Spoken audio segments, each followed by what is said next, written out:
सुनने में यहां तक आ रहा है कि जिलाधिकारी वो भारतीय जनता पार्टी के जिला अध्यक्ष बन गए हैं। अभी अंबेडकर नगर से सुनने में आ रहा है और वहां के हमारे कार्यकर्ता नेताओं ने भी बताया और प्रेस के जिम्मेदार लोगों ने भी बताया कि यहाँ के जिलाधिकारी जिला अध्यक्ष भारतीय जनता पार्टी बन गए हैं और प्रधानों को ढूंढ रहे हैं, कोटेदारों को ढूंढ रहे हैं, उनको डरा धमका रहे हैं, जबकि अभी नॉमिनेशन नहीं हुआ है। उसके बाद जिलाधिकारी ये कर रहे हैं। क्या ये आईएएस एकेडमी में ये सिखाया जाता है? क्या ये आईएएस लोग इसीलिए ट्रेन होके गए हैं? इन अधिकारियों की तस्वीर लगा करके हम लोग कहेंगे कि भारतीय जनता पार्टी के अधिकारी बन गए। अधिकारी नहीं है, ये वहां के संगठन के पदाधिकारी बन गए। और फिर आज एक वीडियो वायरल हो रहा है, जो बात मैंने पहले कही थी और फिर मैं दोहराता हूं। उत्तर प्रदेश में दंगा कराने का काम बहराइच में अगर किसी ने किया तो भारतीय जनता पार्टी के नेता उसमें शामिल थे। उनके विधायक अपनी ही पार्टी के कार्यकर्ताओं पे एफआईआर दर्ज करा रहे हैं और क्या उसमें धाराएं लगवा रहे हैं कि इन्होंने षड्यंत्र किया और दंगा करवाया है। और जो एक वीडियो वायरल हो रहा है जिसमें मैं बधाई देना चाहता हूं पत्रकार को कि उसने हिम्मत जुटा करके कम से कम वो छिपे हुए वीडियो से जानकारी हासिल कर ली कि पुलिस प्रशासन था ही नहीं घंटों और उन्हें खुली छूट दी गई थी। इसी तरीके से हिटलर काम करता था। हिटलर अपने ट्रूपर्स को आगे कर देता था, अपने पार्टी के कार्यकर्ताओं को पुलिस की वर्दी पहना करके आगे कर देता था। हिटलर के जमाने में ये होता था। आप कंफ्यूज मत होइए, ये किसी लैब में तैयार हुआ नारा है। ये किसी लैब में तैयार हुआ नारा था। उन्हें किसी से बुलवाना था तो उत्तर प्रदेश के मुख्यमंत्री से बेहतर कौन बोलता? उनकी छवि भी वैसी है। अगर वो कह रहे हैं कि बटो नहीं कटो नहीं, तो पीडीए परिवार भी तो नहीं बटेगा। तो वो तो नारा आपके लिए लगा रहे हैं कि पीडीए परिवार के लोग बटना मत। ओवैसी ने भी 2 कैंडिडेट उपचुनाव यूपी में उतार दिया है, क्या फर्क पड़ेगा? तुम समाजवादी हो, जाओ घर। बहुत धन्यवाद।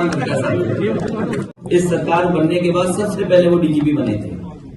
वो क्या कह रहे हैं कि यूपी पुलिस बहुत दबाव में है।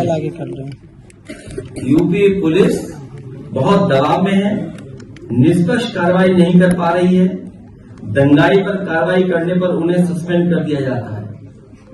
अब आपको और क्या चाहिए बताइए? ये किसके इशारे हो रहा है आखिरकार? और पुलिस से बेहतर और पुलिस का सच कौन जानता होगा? सोचिए आप, अगर पुलिस के इतने वरिष्ठ अधिकारी ये बात कह रहे हैं तो पुलिस का सच पुलिस से बेहतर कौन जानता होगा?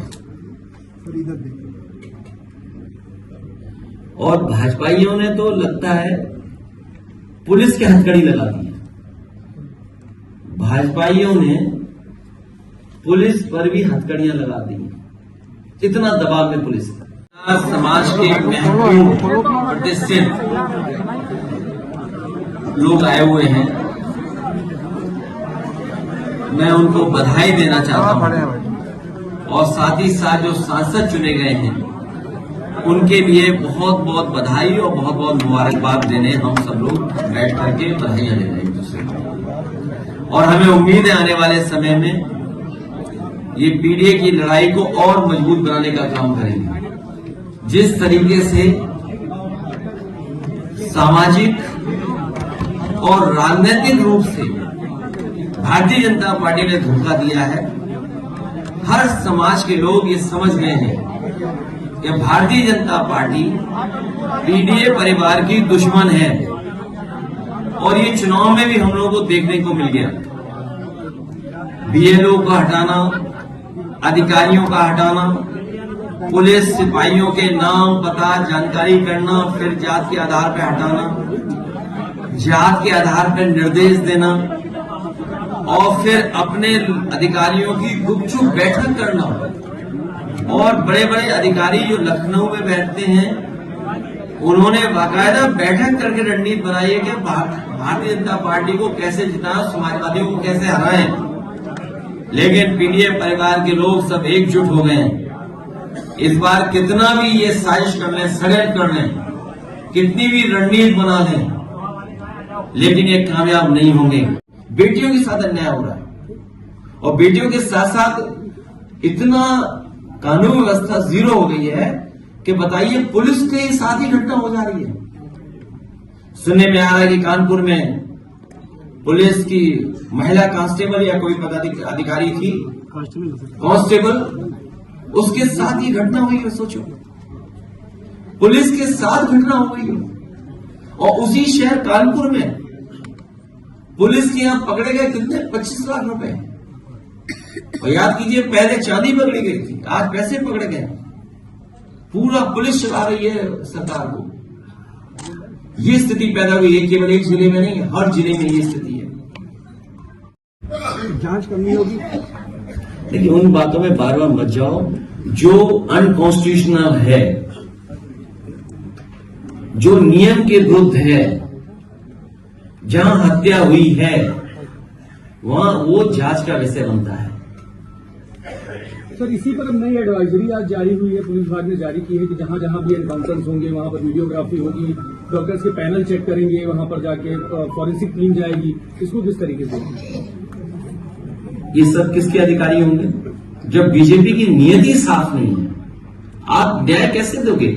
आपको डीजीपी का स्टेटमेंट नहीं सुनाई दे रहा कि पुलिस दबाव में है, तो डॉक्टर दबाव में नहीं होंगे। और आप जानते हो कैमरा क्या दिखाता है? भीड़ है नहीं, हाथ में 2 रिवॉल्वर। ये नया जमाना है। और सोचिए बिजनौर में जो कस्टोडियल डेथ हुई है, मतलब कितनी उम्र का लड़का था, कितनी उम्र का? 18 साल। बताइए, 18 साल के लड़के को मार मार के जान ले लिया। 4 पुलिस वाले नेमदार जेल चले गए और पुलिस को जेल जाना पड़ रहा है। सोचिए किसके दबाव में पुलिस काम कर रही है। आप 18 साल के नौजवान की इतनी पिटाई कर रहे हैं कि उसकी जान चली जा रही है। और ये कस्टोडियल डेथ एक जगह नहीं हो रही है, पूरे उत्तर प्रदेश को इन्होंने कस्टोडियल डेथ में नंबर 1 बना दिया है।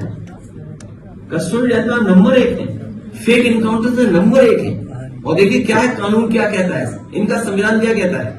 अगर आपने एक यादव का इनकाउंटर कर दिया, एनकाउंटर में हत्या कर दिया आपने, तो उसको बैलेंस करने के लिए हमें छतरी भी मारना पड़ेगा। बताइए ये कहां का कानून है? आपने एक यादव की हत्या कर दी, अब आपको बैलेंस करना है, समाज में दिखाना है कि निष्पक्ष है, तो आपने छतरी की भी हत्या कर दी।